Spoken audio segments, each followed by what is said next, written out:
Elle croyait n'être personne. Jusqu'au jour où elle découvrit qu'elle était l'héritière d'un trône oublié. Au pied du mont Oloirien, dans un village caché par les vents et les légendes, vivait Nayoki, une orpheline à la peau sombre comme la nuit, élevée par Kitu, un vieux sculpteur aveugle, silencieux et mystérieux. Les villageois l'appelaient la perle noire, mais ce n'était pas un compliment. C'était un surnom rempli de moqueries. On disait qu'elle portait malheur, que là où elle allait, les pluies s'arrêtaient, mais Nayoki ne parlait jamais.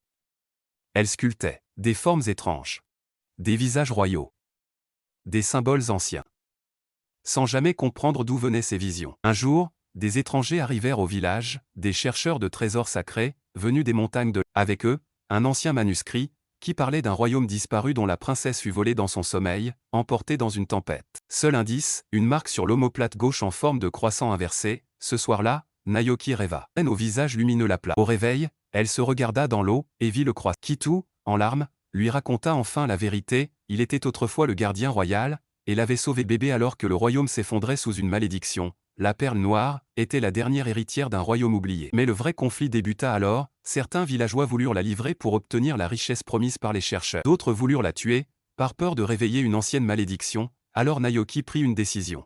Pour la première fois, je ne suis pas votre malheur. Je suis votre mémoire.